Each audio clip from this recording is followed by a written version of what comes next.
बहुत बहुत स्वागत है आप सभी का हमारे YouTube चैनल में। आज की इस वीडियो में हम लोग प्रमुख बांध और जल विद्युतीय परियोजनाओं के बारे में बात करेंगे। ठीक है, तो चलिए बिना देर किए हुए वीडियो को स्टार्ट करते हैं। लाइक सब्सक्राइब आप देखते रहिएगा, करते रहिएगा। ठीक है, तो पहला जो हमारा है भाखड़ा नागल योजना। भाखड़ा नागल योजना यह क्या है? तो सिंचाई और पन बिजली उत्पादन की यह विशाल योजना, सिंचाई और पन बिजली उत्पादन की यह विशाल योजना पंजाब, हरियाणा, हिमाचल प्रदेश और राजस्थान के ऊपरी भाग में सिंचाई के लिए है। यानी इससे सिंचाई का काम किया जाता है। भाखड़ा और नागल बांध सतलज नदी पर हिमाचल प्रदेश तथा पंजाब की सीमा के निकट है। जो भाखड़ा और नागल बांध है सतलज नदी और हिमाचल प्रदेश तथा पंजाब की सीमा के निकट है। चलिए दूसरा देखते हैं। दूसरा क्या है? हीराकुंड योजना। हीराकुंड योजना क्या है? इस पर टिप्पणी लिखने के लिए आ सकता है, तो कैसे लिखा जाएगा? तो उड़ीसा में महानदी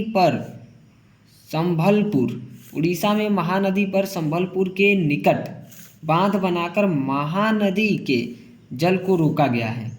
उड़ीसा में महानदी पर संभलपुर के निकट बांध बनाकर महानदी के जल को रोका गया है। यह 4801 मीटर लंबी बांध विश्व का सबसे लंबा बांध है। जो यह बांध है उड़ीसा में महानदी पर संबलपुर के निकट बांध बनाया गया है, जो वह विश्व का सबसे लंबा बांध है। विश्व का सबसे लंबा बांध है। ठीक है, यह 4801 मीटर लंबा विश्व का सबसे लंबा बांध है। ठीक है, विश्व का सबसे लंबा बांध है। इस योजना में राउरकेला, जमशेदपुर और टाटानगर के इस्पात के कारखाने के लिए बिजली प्राप्त की जाती है। अक्सर जो योजनाएं होती हैं वो बिजली के लिए, सिंचाई के लिए ही यूज की जाती हैं। चलिए, और इस योजना से 2.5 लाख हेक्टेयर भूमि की सिंचाई की जाती है। ठीक है, चलिए अगला देखते हैं। तो तीसरा टॉपिक है हमारा दामोदर घाटी योजना। तो दामोदर घाटी योजना क्या है? तो पश्चिम बंगाल और बिहार में दामोदर और उसकी सहायक नदियों पर बने 8 बांधों द्वारा बिजली उत्पन्न की जाती है। पश्चिम बंगाल और बिहार में दामोदर और उसकी सहायक नदियों पर कितने बांधों द्वारा? 8 बांधों द्वारा बिजली उत्पन्न की जाती है।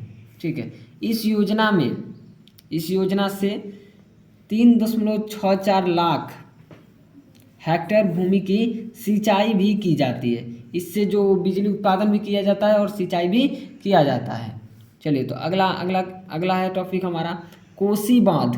कोसी बांध क्या है? कोसी बांध तो बिहार में कोसी नदी पर बांध बनाकर बिजली उत्पन्न की जाती है। जो कोसी बांध परियोजना है, इसमें बिहार में कोसी नदी पर बांध बनाकर बिजली उत्पन्न की जाती है। इस कोसी बांध परियोजना से बिहार और नेपाल दोनों को लाभ प्राप्त होता है। यानी इस जो कोसी बांध परियोजना है, इससे बिहार और नेपाल दोनों को लाभ प्राप्त होता है। दोनों बिजली प्राप्त करते हैं और दोनों सिंचाई के भी लाभ प्राप्त करते हैं। चलिए, तो अगला टॉपिक है तुंगभद्रा योजना। तुंगभद्रा योजना क्या है? इस परियोजना से आंध्र प्रदेश और कर्नाटक के लिए बिजली उत्पन्न की जाती है। तुंगभद्रा योजना से किसके लिए बिजली उत्पन्न की जाती है? आंध्र प्रदेश और कर्नाटक के लिए। याद रखिएगा, आंध्र प्रदेश और कर्नाटक के लिए तुंगभद्रा परियोजना से बिजली उत्पन्न की जाती है तथा इससे सिंचाई का काम भी होता है। यह बात तुंगभद्रा नदी पर है। यह जो बांध बना है वो तुंगभद्रा नदी पर बना है। चलिए, तो अगला टॉपिक देखते हैं। चलिए, तो 6वां जो टॉपिक है हमारा काकरा पार योजना।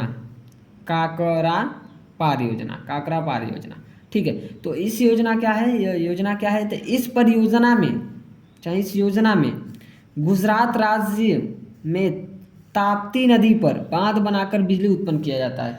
जो परियोजना है, इसमें ताप्ती नदी पर बांध बनाकर बिजली उत्पन्न किया जाता है। यही क्या है? काकरा पार योजना है। गुजरात राज्य में होता है यह। ठीक है, तो अगला टॉपिक है कृष्ण पेन्नर योजना। कृष्णा पेन्नर योजना। सातवां जो टॉपिक है कृष्णा पेन्नर योजना। इस योजना में आंध्र प्रदेश के लिए बिजली उत्पन्न की जाती है। जो यह कृष्णा पेन्नर योजना है इसमें आंध्र प्रदेश के लिए बिजली उत्पन्न की जाती है। ठीक है, तो अगला टॉपिक है हमारा चंबल योजना। चंबल योजना क्या है, ये भी मोस्ट इम्पोर्टेंट है, मोस्ट इम्पोर्टेंट है ये भी। देखिएगा चंबल योजना, चंबल योजना क्या है, तो राजस्थान और मध्य प्रदेश की सीमा पर, किसकी सीमा पे, राजस्थान और मध्य प्रदेश की सीमा पर बहने वाली चंबल नदी, बहने वाली चंबल नदी पर गांधी सागर बांध, राणा प्रताप सागर बांध, कोटा बैरेज तथा जवाहर सागर बांध बनाए गए हैं। कौन कौन से बांध, एक बार और क्लियर कर लिया जाए। राजस्थान और मध्य प्रदेश की सीमा पर बहने वाली चंबल नदी पर, राजस्थान और मध्य प्रदेश की सीमा पर बहने वाली चंबल नदी पर गांधी सागर बांध, राणा प्रताप सागर बांध, कोटा बैरेज तथा जवाहर सागर बांध बनाए गए हैं। ठीक है, इस परियोजना से बिजली एवं सिंचाई का काम किया जाता है। ठीक है, चलिए अगला हमारा टॉपिक है पेरियार योजना।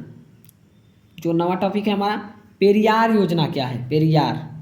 तो इस परियोजना या योजना में या से इस परियोजना से केरल और तमिलनाडु, केरल और तमिलनाडु राज्यों की योजना है। जो योजना है वो किसकी योजना है, किसके लिए काम आती है यह, तमिलनाडु और केरल के लिए। यह परियोजना केरल और तमिलनाडु राज्यों की योजना है। यह जो परियोजना योजना है वो किसके लिए, केरल और तमिलनाडु राज्य के लिए है। इस योजना में यहाँ पे इस योजना से संचित जल को नहरों द्वारा सिंचाई के काम में लाया जाता है। जो इस योजना का प्रयोग किस रूप में किया जाता है, जो संचित जल है उनको नहरों द्वारा सिंचाई के रूप में काम कराया जाता है, सिंचाई के रूप में काम में लाया जाता है। चलिए बहुत बहुत धन्यवाद आप सभी का हमारे यूट्यूब चैनल में, बहुत बहुत धन्यवाद वीडियो देखने के लिए। तो वीडियो अच्छा लगा तो लाइक सब्सक्राइब जरूर कीजिएगा। मिलते हैं अगले वीडियो में।